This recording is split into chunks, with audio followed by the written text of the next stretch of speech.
The Rise and Fall of Florence Houteff, Part 1.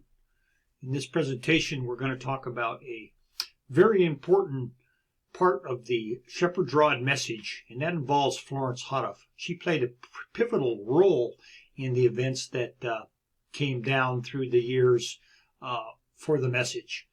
I guess the only way we can really look at this is just very sadly that it's a comparison with Judas. Judas was involved in the inner circle of Christ, as we know, and unfortunately, as close as he was, he fell away. And so the same thing is basically going to be repeated in the Christian dispensation with Sister Houteff. She was in the close inner circle of Brother Houteff and the original camp members, Mount Carmel camp members. And so she was very intimate with the beginning works of the message. And so her story needs to be told. We need to look into what exactly was her part in this message. I know there's been a lot of conjecture and a lot of misunderstanding about, just exactly what she played as far as a role in the movements of the early Davidian Seventh-day Adventist movement. So we're going to look at that today, and we're going to dive into that. We may do part 2 and part 3. It just depends on how much more information we have. But as we normally do, we request that you begin this study with prayer. Request the Lord guide you into all truth, John 16:13, and you will receive that blessing. So after you've paused the video and done that, we will continue with our report.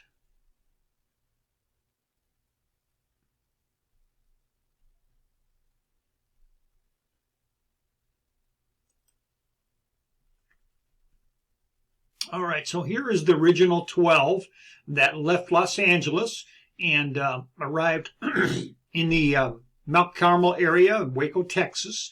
Of course, many of them are familiar. We know that Elder E.T. Wilson was I believe it was the South Carolina General Conference president, he was our conference president, and he was very instrumental in getting the Rod's publicity throughout the Seventh-day Adventist church. So he played a key role in the beginning. And then two of the more elderly members were Mr. and Mrs. Charbonneau. And then we have Sister S. Hermanson, who was the mother of the next one, Mrs. Florence Hermanson, and she ended up being Mrs. Florence Houteff. And then we have her brother, Oliver Hermanson, and Bro and Sister J. Barrelinger, and Bro M.L. Dieter, Naomi Dieter. I assume that's his wife, I guess. Bro John Kimple Sr., and of course we had Brother Houteff. So in 1935, you can find that in that reference we just put there. You can see that they announced that these were the original 12 that began to set up the organization. All right, so we titled this in this first part, The Rise of Mrs. Houteff. So in this study, we're going to look at the good that came from Mrs. Houteff and how she contributed. She arrived in 1935 with her mother, Mrs. Hermanson, to the Mount Carmel as part of the original 12 to set up the camp, as it was called. It was Mount Carmel Center, but the nickname of it was the camp, and that's how they referred to it, because they had the feeling that this would be a temporary station, and that the kingdom would soon develop in the Holy Land, and of course the Exodus would come, and the people from Waco, Texas would travel to the kingdom. But of course, that was the plan, and of course the different things happened after that. And you can read this reference, 3 Symbolic Code number 3, page 8, that it is the announcement a couple years after they arrived that Brother Houteff would take the hand of Mrs. Florence Houteff, the daughter of Mrs. Hermanson, and she would become Florence Houteff, And so he made the announcement here, and it was performed, a ceremony by Elder E.T. Wilson, which again was Brother Houteff's right-hand man in the movement in the early days, and stayed a close confidant throughout the message while Brother Houteff was there. So it was a great occasion, and again, it happened January 1 of 1937. And we also want to make the point that Mrs. Hermanson gave the 100% blessing of her daughter, Florence, to the marriage. All right, we have some pictures here. The first one on the left looks like it's fairly recent after their marriage. They both look the ages where they were married, and the right one is a little bit later, where we see the age difference coming in there. So that's Mr. Houteff and Mrs. Houteff together. And here we see some more pictures. Again, on the left, we see the younger versions there. It's probably in the 40s, early 40s maybe. And then we see the other picture there, again a little later, on the camp, Mount Carmel camp. So this shows good pictures of the couple. They were very happy and seemed to get along really good.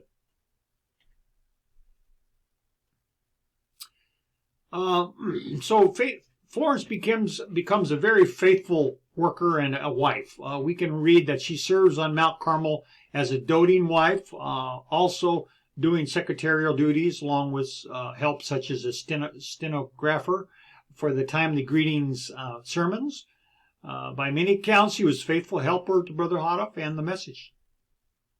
But due to the age difference, and there was a large age difference, we can see that she was 17, almost 18, and he was 52 when they were married. And some criticize this marriage. Back then, I'm not so sure today, but back then, I believe 16 years old was the age of consent for marriage. And this was in Texas as well. So this definitely was legal. And Brother Houteff, we can read here in the quote here, it says, "The trouble is not with Brother Houteff's marriage, but rather with those who judge Brother Houteff by their own standards. Had Brother Houteff married for the same reason that most others marry, then of course he could have taken a wife of almost any age, and it would have made no great difference to him. But Brother Houteff critics seem to utterly to forget that he has a tremendous work, and that he does not need a wife able only to make a home for him, but rather one most able to assist him in his work. Hence, an aged woman, or one without experience in the work, would be to him a hindrance rather than a help. Therefore, God has provided for him a helpmeet that will really help him, as he cannot successfully carry on the work while single." So here it is that Brother Houteff lets everybody know. Yes, there was an age difference, but she was more mature than her age belied, and she wanted to be very, very faithful and had a lot of energy, and she was willing and able, I might add, to help Brother Houteff in many areas, as we'll see in the presentation. Now, she was given a privilege that few were given, and that was that she was able to add into the golden bowl.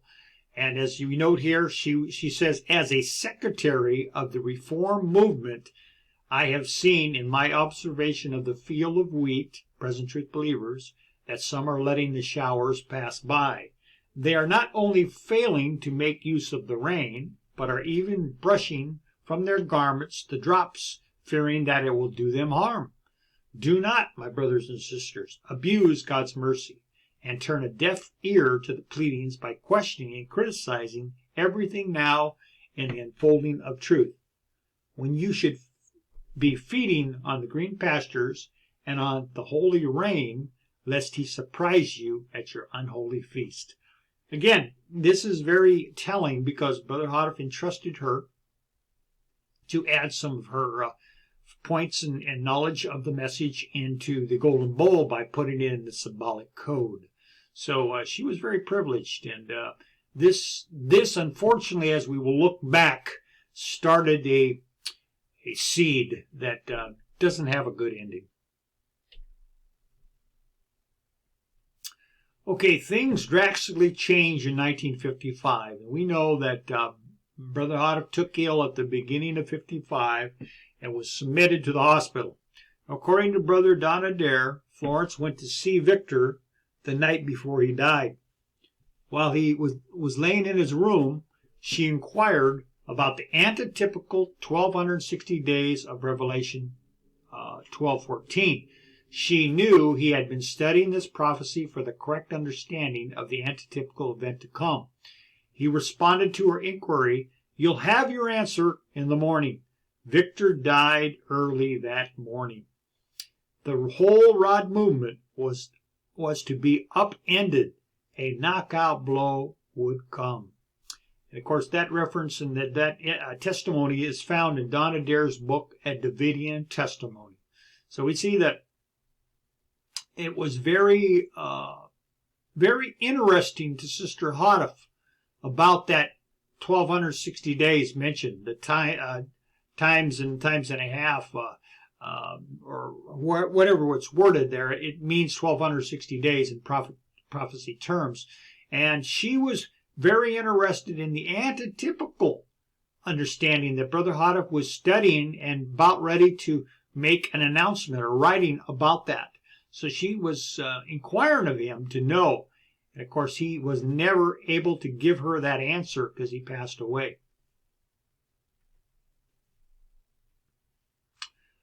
Now, after the death, unfortunately, signs of trouble began almost immediately. And this is very disturbing. The very next day, the body had not even been cold yet. After the death of Victor, Florence calls a council business meeting to discuss, among other things, her compensation. Yes, can you believe that? What loving spouse just loses a husband or wife and wants to have a business meeting the next day to talk about their own compensation? Something's amiss here, brethren, and this is documented history. Her letter was dated February 6th, the day after Brother Houteff died, 1955. And you can read that request there, but number 4 is very, very concerning. That the council made a resolution to provide for the welfare of Mrs. Florence Houteff as long as she lives. So she was asking to have a meeting, and she wanted the council to approve of her welfare. The very next day this was requested. Of course, this is found in the historical Mount Carmel documents, which can be provided if anyone would like to see the original. Okay, so let's look at the brief summary of part 1, and that was the rise. So we want to talk about the rise of her and how she did contribute at the beginning. Number 1, Florence was chosen as one of the 12 original members who established Mount Carmel's Shepherd's Rod headquarters. Number 2, she helped in many capacities as Brother Houteff's wife, housemaker, secretary, and stenographer. Number 3, her reputation was nothing but a good report while Victor was alive. Sister Bonnie Smith and Brother Don Adair, they are 2 living Davidians that were on the camp with Brother Houteff, both attest to this. Number 4, her writings were allowed to be in the Golden Bowl under the supervision of Victor Houteff. Now we underline that because that is a key understanding. Brother Houteff allowed, under the administration of the Holy Spirit, the Spirit of Truth, to allow things to be put in the Golden Bowl. And he did approve of her writings, as we showed you, to be in the Golden Bowl. But unfortunately, he will no longer have supervision, as we'll see in part 2, and it will lead to terrible, terrible events. Okay, brethren, so that's part 1. We look forward to bringing you part 2 very soon. We'll start working on that. And until then, we continue to ask the Lord to guide us into all truth, and that we be faithful and be found a part of that number, 144,000. Thank you for joining. Until next time, God bless.